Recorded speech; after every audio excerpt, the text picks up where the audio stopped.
This is Agriculture Today, broadcasting from the campus of Kansas State University. As always, thanks for tuning in. Well, the grain markets with no lack of fodder this past week, not the least of which here locally would be the 2018 Hard Winter Wheat Tour of Kansas and states adjoining, which we will take up as we get into the grain market trends with Dan O'Brien, grain market economist, K-State Research and Extension. Before we venture in the direction of the wheat tour and its findings, Dan, let's talk about corn. And the dryness in Brazil has now captured enough attention in the market to make a difference. Yes, and we're seeing some evidence of export demand picking up because of it. Here last week we had 70 million bushels worth of shipments. That would have been the week ending April 19th. The week ending April 26th, 58 million bushels. Both of those are above the pace that's needed right now to meet the USDA's projection of about 2.225 billion in this old crop marketing year. Again, that'll end August 31st. The reports from on the ground in Brazil is that in the southern to some parts of central Brazil, late planted corn has run into a hotter, drier spell, and they're seeing tangible reductions in the size of the second crop, second harvest corn crop. And, the seeds of this, I guess if that's the way to say it, the impetus of this happened way back last November, December, when wet conditions delayed the planting of their soybean, that soybean crop that they have. With that delayed development, they pushed back the planting of the second crop, and now as things have turned drier seasonally, they're at risk of that crop. So with that, again, we're seeing business turning to the United States now for corn exports. I think a number to watch for this next USDA WASDE report coming up that could be positive for corn, for old crop corn, and maybe even for new crop 2018-19 starting September 1, would be that the USDA may come in that report and up their export number. If that's the case, then again, it's another step towards whittling down U.S. corn old crop ending stocks closer to 2 billion, eventually below 2 billion if trends continue. And again, setting us up all that much more for support for all feed grain prices, corn in particular, if we run into any weather problems, tangible weather problems with the rest of the Corn Belt. We're almost kind of believing we're going to have it in the western part, given what we've had so far through the winter. I don't want to speak too quickly on that, but point being that so far there haven't been any major worries other than being too wet for planting in the eastern Corn Belt, central Corn Belt. Again, higher exports would up the sensitivity of the market to any threat to the crop and probably give people some pricing opportunities as we head off into May, June, and July for corn markets. The soybean trade is now fixing pretty keenly on those trade talks between the U.S. and China. Of course, we're aware of the potential damage to the soybean market if, in fact, the trade dispute escalates between the two countries. But in that there are some favorable signals coming from those talks early on, that's lent some encouragement to this trade. Yes, as those talks began yesterday, you saw the soybean market actually trade up for the day, up about 10 to 12 cents, without a lot of other supply-demand impetus from what I could see coming in and affecting things. And again, as you watch the ag press, you see a generalized announcement that, talks are beginning, that everybody in terms of the leaders of state are speaking both encouragingly and with caution. And then you'll see outside commentators come and speak to the idea that they're really optimistic that there'll be a positive outcome. So to me, it just looks like these are two awfully important days for the economies of these two countries, but especially for ag exports.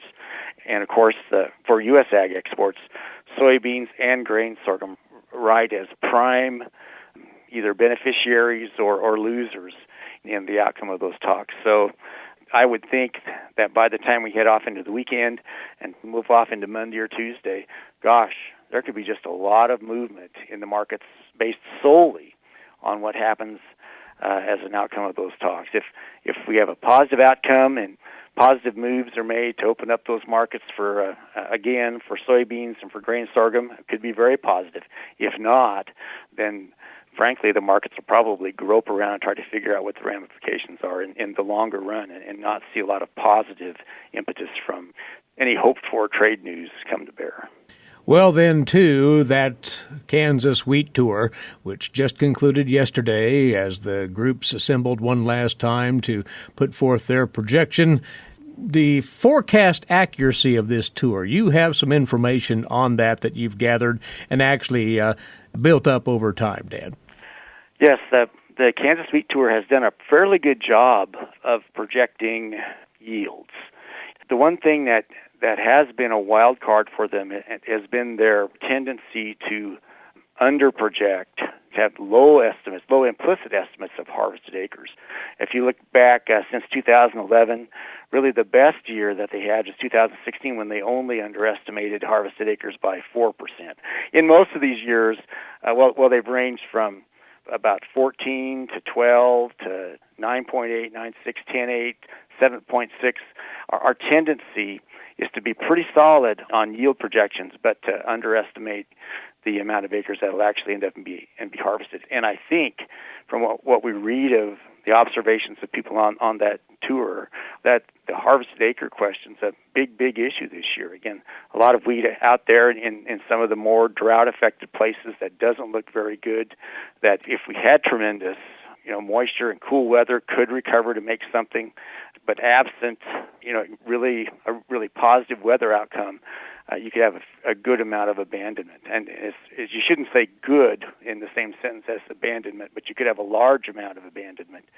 So I don't doubt that the yield for the acres that are harvested, you probably have a pretty good estimate of that. But what I would wonder about would be the final harvested acre number.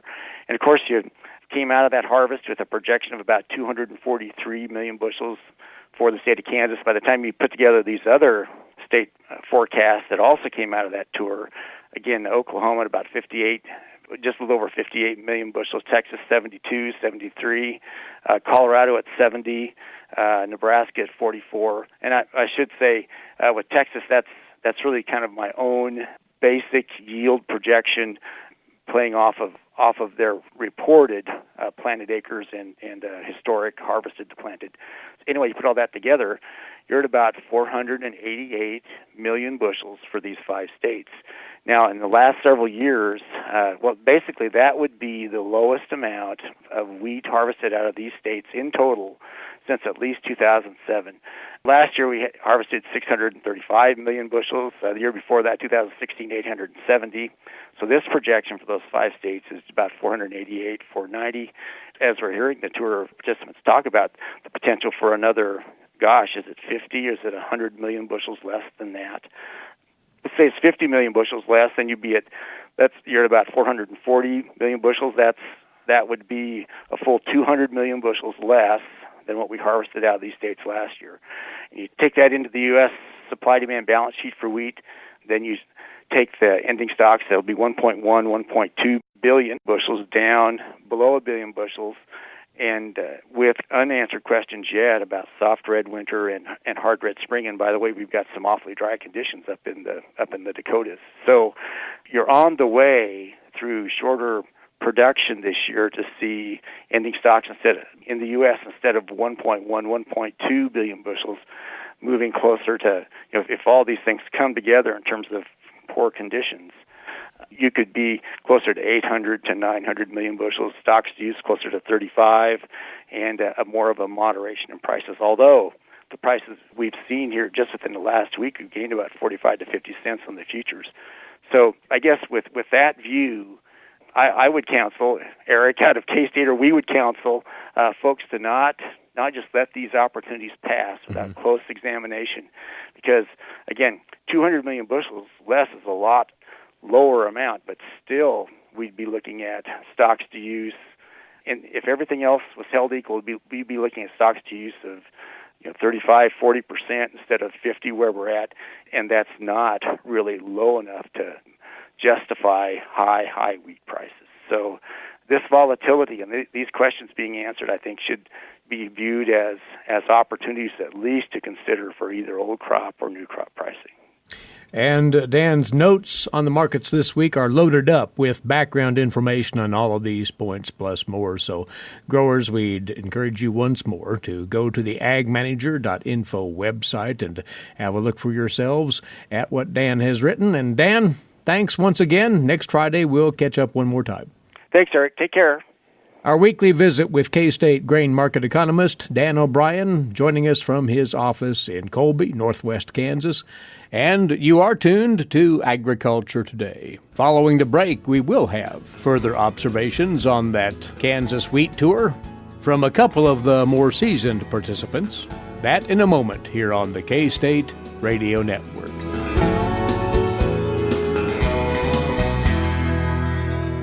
While many people know hunger is an issue in developing countries, it is also a problem in our own backyards.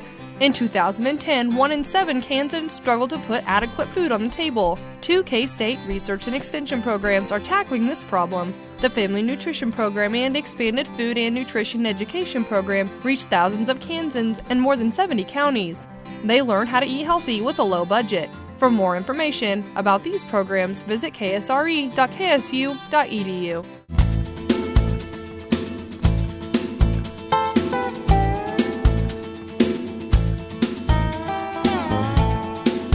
Welcome back to Agriculture Today. Well, the 2018 Hard Winter Wheat Tour of Kansas and adjoining states wrapped up yesterday at the IGP Institute headquarters here on the K-State campus. The 95 participants from 30 states and 3 countries, by the way, reconvened one final time to come up with the tour's final projection on the Kansas crop. Over the 3 days, the tour scouts evaluated 644 fields along the way, and they came up with an overall average yield estimate of 37 bushels per acre, calculating into a production estimate of 243.3 million bushels. That is a whopping 90 million bushels smaller than last year's crop and would be the lowest production in Kansas since 1989, if it would come to pass. Right here, a summation of the tour from a couple of those who made the trek across the state. The director of the Wheat Tour's sponsor, Dave Green, of the Wheat Quality Council, was quite enthused by the interest in this year's field scouting. We had an exceptionally good group, a lot more end-use processors than we've had in years past, so we liked that a lot, that the baker side was improved. Again, a lot of energy in the crowd. Everybody's very anxious to go out and look at the crop. Did you have a number of newcomers to the tour this year? We have at least 2/3 every year. So this year I think there's 60-some people that are new to the group, which is the way I guess I would like it if 70 people that were seasoned came every year. But we have enough seasoned people that can handle a car, that can do the training that's necessary. And we consider this the 60-some people that are new to be the trainees. They're the ones that get to hear our stories, and we get to train them up and get them some exposure to the crop. As far as analyzing this year's crop, going in, it was understood that it was running behind normal pace in many parts of the state of Kansas. So did that lend to difficulty here in really assessing or evaluating where it may be headed?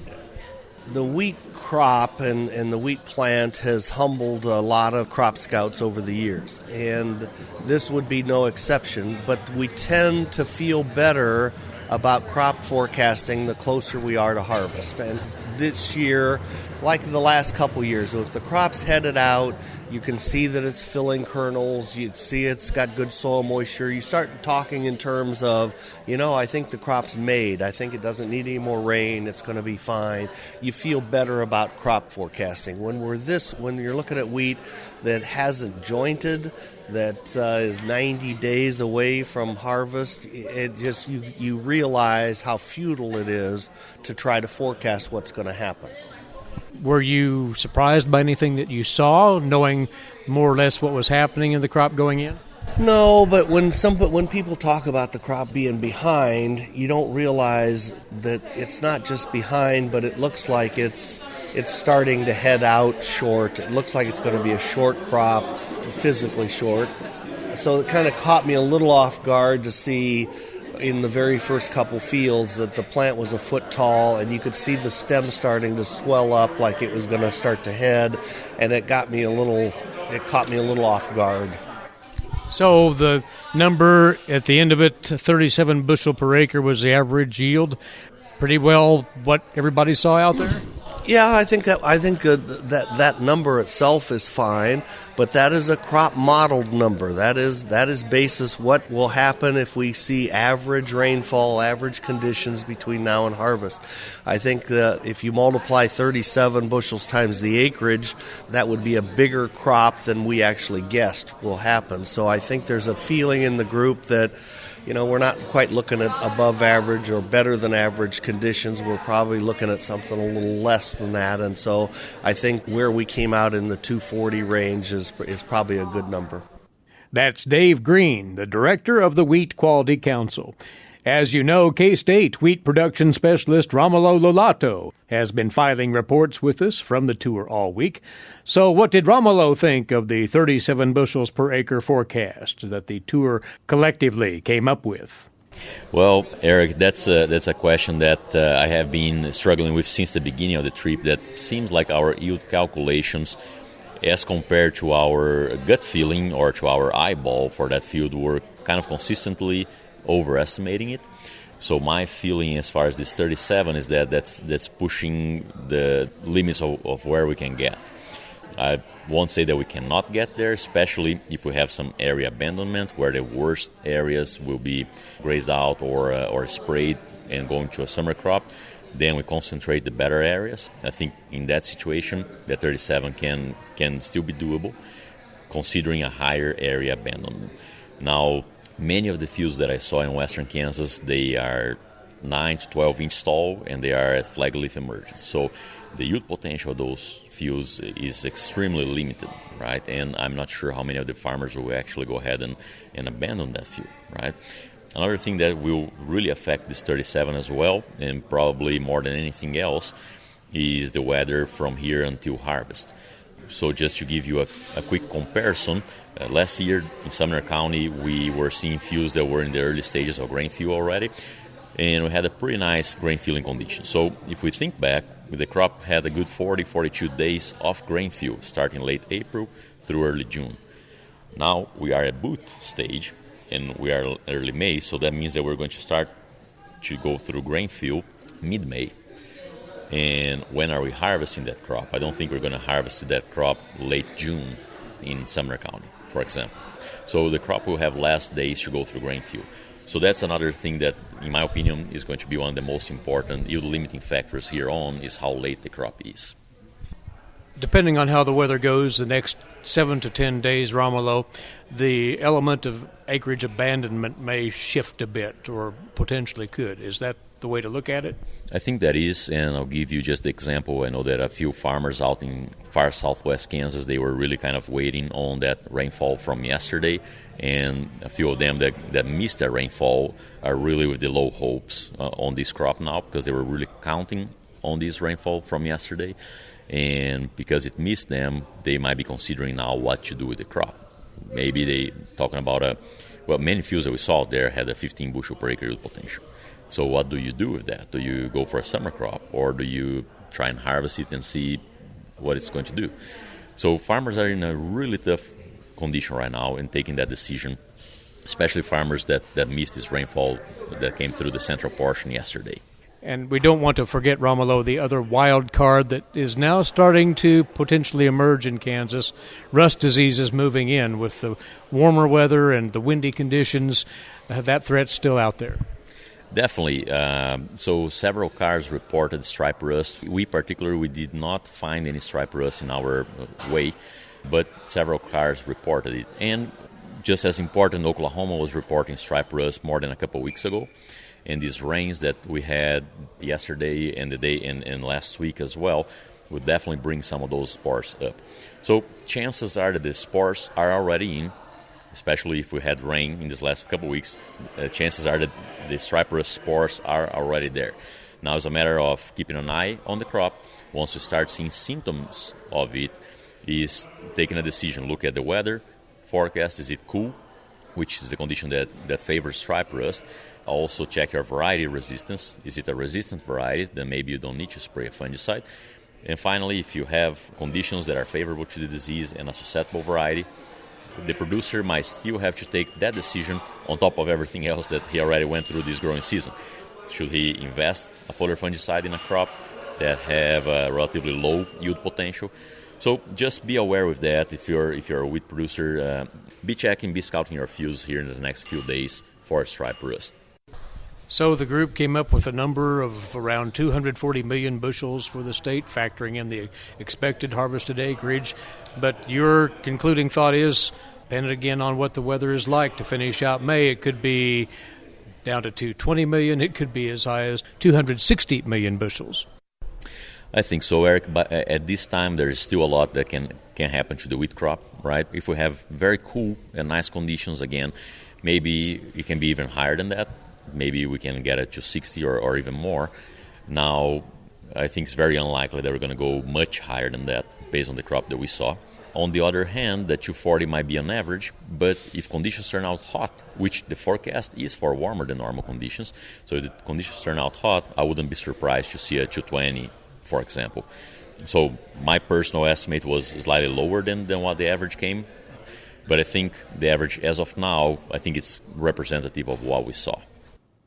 K-State Research and Extension Wheat Production Specialist Romulo Lollato with those remarks at the conclusion of the 2018 Hard Winter Wheat Tour of Kansas and parts of Oklahoma, Colorado, and Nebraska. Once more, the tour estimating the Kansas wheat crop at 243.3 million bushels, that on the basis of a 37 bushel per acre average. Incidentally, the USDA, National Agricultural Statistics Service, will come out with its first forecast on the 2018 Kansas wheat crop next Thursday morning, May the 10th. We'll be back with more after these moments away. You're listening to the K-State Radio Network and Agriculture Today.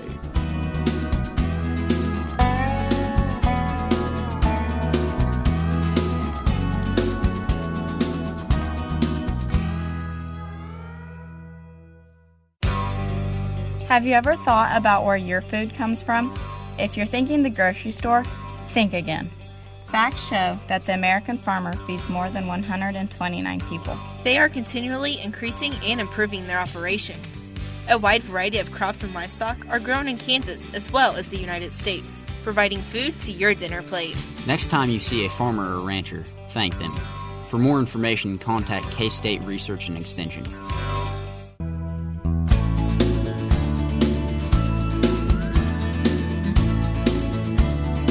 Rounding out this Agriculture Today, it's our weekly segment on Kansas agricultural weather. Good to have aboard once again Mary Knapp, Research and Extension climatologist at K-State, with, for starters, Mary, a recap of the month of April. And to no one's surprise, the numbers tell us that it was a historically cold April. Yes, we knew it was cold, and now we know how cold it was. The statewide average was 46.7 degrees, which was about 6.5 degrees cooler than normal and pushes us into the coldest since 1895. So again, if you thought it was cold, you were right. We talk about the first 4 days of May, we are running about 6 degrees warmer than normal. So switch from that very, very cold to a more spring-like temperature. And accompanying the cold temperatures, the dryness. And where did April fall there? Well, April was the 12th driest. So we have been drier, but it was certainly dry enough to create quite a bit of problem and quite a contrast from the last 2 years, which, while we had very dry winters, the Aprils had been on the wetter side and gave us a nice start to the growing season. So that's the month of April. We're into the month of May now, as you note, and we've had a warm-up, which was very welcomed by folks, and moisture as well. And who gained the most this past week in that respect, Mary? Well, if you talk percentages, the North Central won the game. They were just a shade under double their normal for the week, and that averaged 1.55 inches. The Northeast was not much further behind. They actually averaged more on the moisture side. It's 1.56, but the percent of normal was just 160% of normal. But still, given the very dry pattern that we have had, this was a very welcome wet spell. The central divisions continued. All of them were above normal for the week. The eastern divisions, the east central and the southeast, didn't fare quite as well as that northeast. They were running between 70 and 64% of normal for the week. The western divisions, not much at all. From 0% in the northwest to 12% in the southwest, and the amounts were less than 1/4 of an inch in that southwest area, averaged nothing in the northwest. Any shift in the drought monitor then? Again, some of this rain happening after the official recording of that monitor. Right, because that it did come after, but we did have some rain last week. There were some minor shifts in the lines at the different areas, but no major improvement or degradation. And again, when you look at the western divisions, most of that is already in severe to exceptional drought, so there's not much downhill, if you can say that. It's just how long do they stay in that exceptional category. And again, the bulk of the rain came after the cutoff, so we'll see how much improvement we see next week. We're likely to see some trimming in the northeast and east central, where they've had a couple of weeks of wet weather, and you can see that in the farm ponds being closer to full. There's not as much impact of the dry winter showing any longer. It appears we have turned a corner as May has come on. However, it will take more rainfall to give us a chance to get somewhat caught back up on a statewide basis. That may well be in the outlook. Right. The Climate Prediction Center has released or updated the May outlook, and they are calling for wetter than normal conditions across the entire state. Unfortunately, it looks like that may not happen until the end of the month, and the reason I say that is the 6 to 10 and 8 to 14 day outlooks, which carry us through mid-May, are calling for drier than normal conditions statewide. That doesn't mean we won't see any rain, but it's not likely to be to the levels that we would expect. That pattern is going to make it more difficult to show any sustained improvement in the drought monitor. The other negative, if you will, is that the temperature outlook is for warmer than normal conditions, which again argue for less effectiveness of that rain that we do get because there's going to be higher evaporative demand. So we're going, it may be a little bit slower for general improvement in the drought condition. All of that being said, the seasonal drought outlook that carries us through July does call for improving conditions in the central and western part of the state, although there is a small area centered around Manhattan where they call for persistence in the drought. So we'll see how that actually develops and plays out. Bringing it back to what we've been addressing all along in the broadcast, the state of the Kansas winter wheat crop, though, those stands that are on the edge, well, this forecast won't do much to help those out. It doesn't sound over the next week and a half. No, the areas that did see the moisture this week, where they got 1.5 inches to some places as much as 3 inches of rain, are likely to benefit from that. Plus, with the warmer temperatures, they have some chance to get some actual development going with it.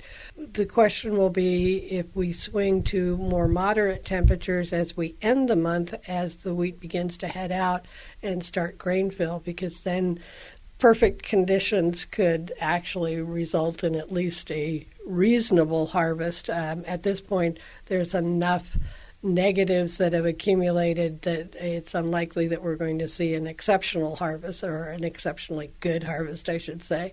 It didn't help that the rains were accompanied with some high winds and hail, and so that would be another blow for those areas that had been hit with that. On the upside, dry days ahead will allow for row crop planting for producers who have moisture and are ready to go.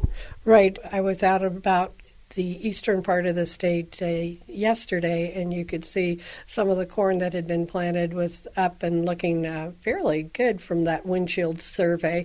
A lot more fields that were ready, whether they'd gotten some corn in over last weekend and it hadn't come up yet, or whether they're getting ready to plant soybeans. It looked much more promising than what we were seeing 2 weeks ago. Mary, thanks for the update. We'll talk again next Friday. Thanks, Eric. She's with us every week to catch up on Kansas agricultural weather from the Weather Data Library here at K-State. That's Mary Knapp. And our time is away for today and for the week. Thanks to you for being along with us, and please rejoin us right here on Monday, won't you? Until then, Eric Atkinson for Agriculture Today. This is the K-State Radio Network.